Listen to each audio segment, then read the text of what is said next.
Hello বন্ধুরা, আমি শম্পা নিয়ে চলে এসেছি আরেকটি ভিডিও নিয়ে।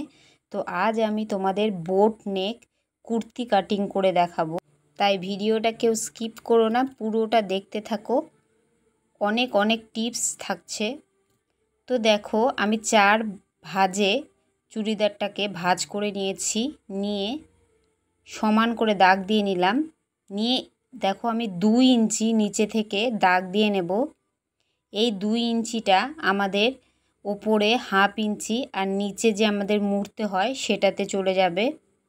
এইবার দেখো, চুড়িদারের ঝুল যতটা হবে ততটাই আমি দাগ দিয়ে নেব।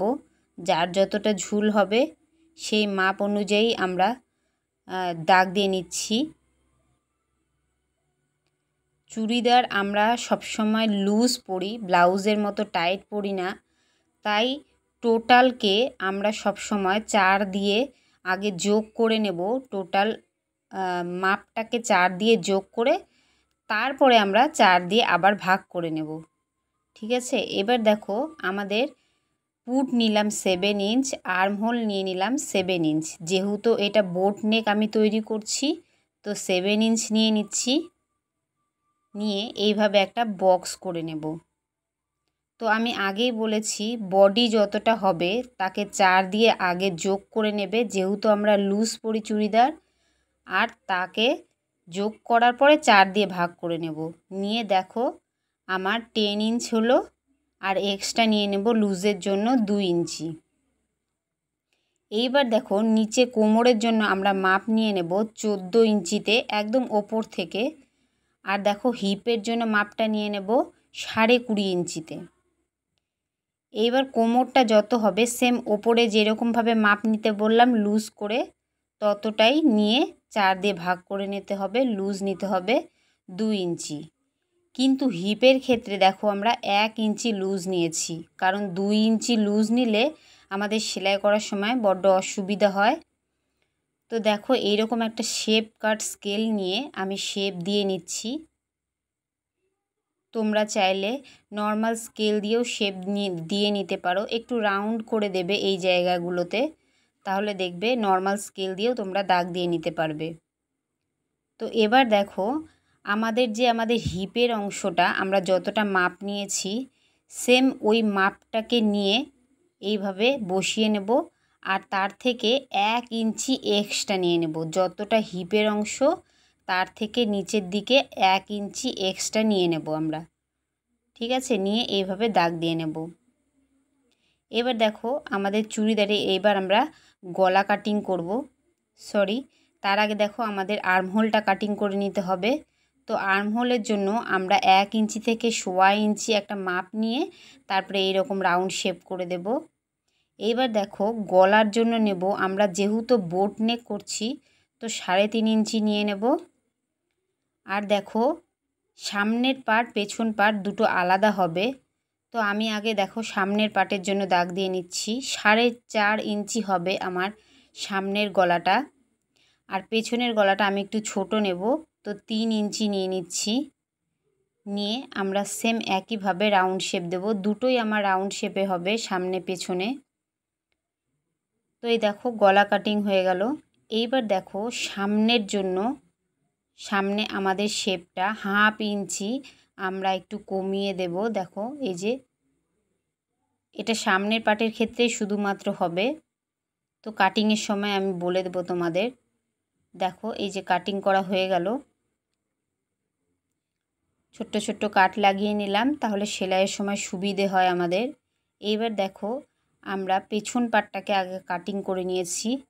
নিয়ে এই যে পেছন পার্টটাকে আগে বের করে নেব।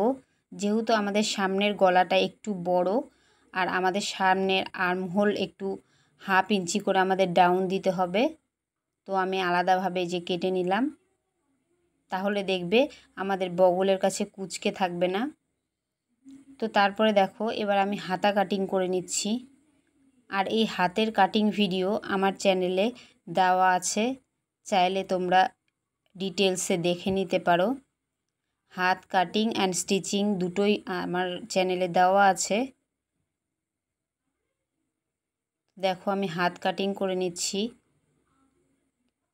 এই চুড়িদারের সেলাইয়ে আমি অনেকগুলো টিপস দিয়েছি। এই ছোট্ট ছোট্ট টিপস যদি তোমরা ফলো করো তো দেখবে চুড়িদার সেলাইয়ের সময় তোমাদের কোনো অসুবিধাই হবে না, সহজেই তোমরা সেলাইটা করে নিতে পারবে।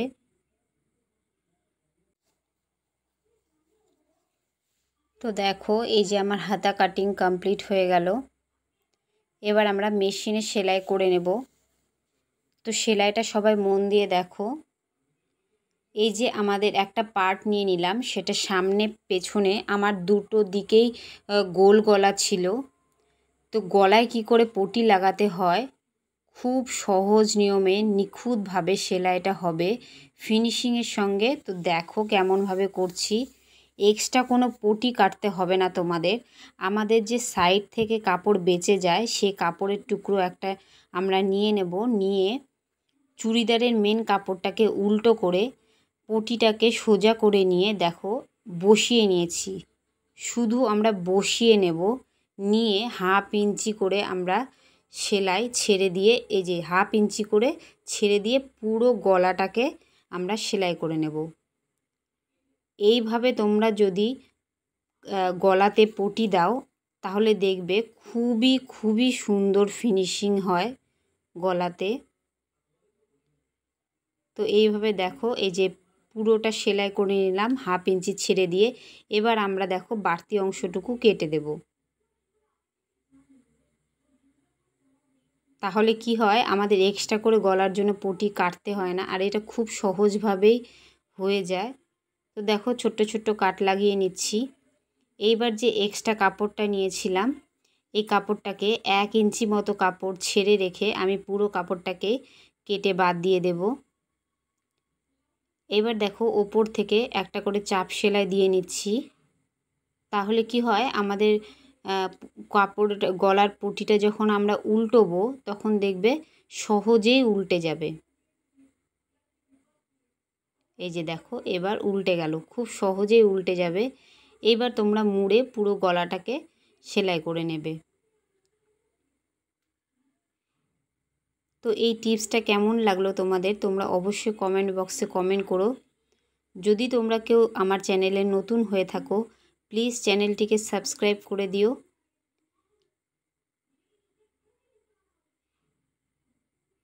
এই যে দেখো পুরো গলাটাকে আমি করে নিলাম।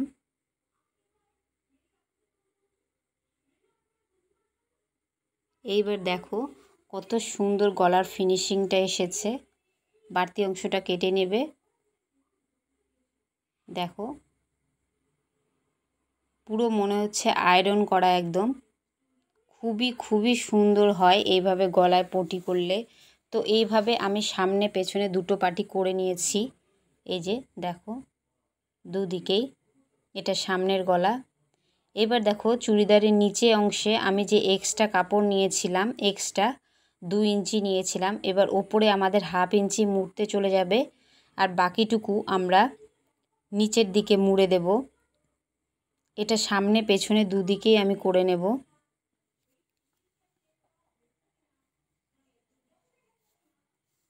তো এই যে করে নিয়েছি দেখো। এবার দেখো আমরা একটা পার্টের ওপরে আর একটা পার্ট সোজা হবে, এর উপরে আর একটা পার্টকে আমরা উল্টো করে বসিয়ে দুদিকের পুটি সেলাই করে নেব। এই যে 1/2 ইঞ্চি থেকে 1.25 ইঞ্চি ছেড়ে দিয়ে আমরা সেলাই করে নেব।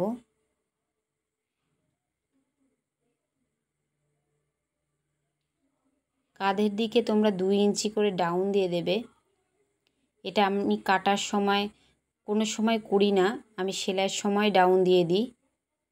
তো দেখো এই যে আমার হয়ে গেল। এবার আমার দেখো যে হাতটা ফ্রন্ট সাইডের দিকে, ফ্রন্ট সাইড আমি দিয়ে দেব। সেই জন্য আমি দেখো মার্ক করে নিচ্ছি যেন সোজা দিকের সঙ্গে সোজা দিকটাই হয়। তো দেখো হাতের মিডিল আর আমাদের যে কাঁধের যে মিডিলটা, মোহরার মিডিলটা, দুটোর মিডিল ঠিক এইভাবে ধরে নিয়ে আমি দুদিকেই সেলাই করে নেব। এবার দেখো হাত থেকে পুরো হিপের অংশ অবধি বরাবর আমরা সেলাই দিয়ে নেব। এই সাইডটা সেলাই করার সময় তোমরা 2-3টে সেলাই দিয়ে নেবে। দেখো হিপের অংশে আমি একটু 2-3 বার করে সেলাই দিয়ে নিলাম। তো তারপরে দেখো সাইড ফাড়াটা এবার আমি করে নিচ্ছি।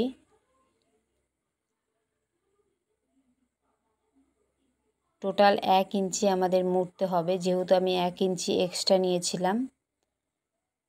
তো দেখো এখানে ফাড়ার এখানে এসে আস্তে করে তোমরা এইভাবে এইভাবে ঘুরিয়ে নিয়ে ভালোভাবে দেখো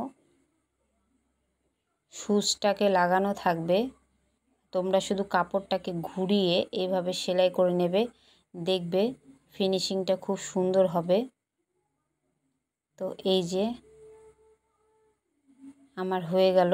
এইবার দেখো আমাদের চুড়িদার বা কুর্তি আমাদের দেখো এই জায়গাটা টান পড়লে ছিঁড়ে যায়, যখন একটু বেশি টান পড়ে তখন ছিঁড়ে যায়। তো ছিঁড়বে না এই রকম একটা কাজ করলে। তো দেখো আমরা প্যান্টে যেরকম ফিতে করি ঠিক সেই রকম ফিতে করে নিয়ে ছোট্ট একটুখানি কেটে নেব, নিয়ে ওই ফাড়ার ওখানে আমি এটাকে লাগিয়ে দেব সেলাই করে। তাহলে আমাদের যখন টান পড়বে চুড়িদারে, যখন যদি টান পড়ে তো আমাদের চুড়িদার কখনোই ছিঁড়ে যাবে না এখান থেকে। তো এই যে আর একটা টিপস দিলাম তোমাদের, দেখো কেমন লাগলো বলো একটু কমেন্টে। আর তোমরা আমার কাছ থেকে আর কি কি জানতে চাও প্লিজ কমেন্ট বক্সে কমেন্ট করো, আমি কি নিয়ে আর ভিডিও বানাবো। তো ভিডিও যদি আমার ভালো লাগে তো চ্যানেলটিকে প্লিজ সাবস্ক্রাইব করো আর একটা লাইক করে আমার পাশে থেকো। এই যে দেখো পুরো ঘুরে ঘুরে আমি সেলাই করছি। তো সবাই ভালো থেকো। আজকের মতো ভিডিওটা এখানে শেষ করছি। টাটা বন্ধুরা।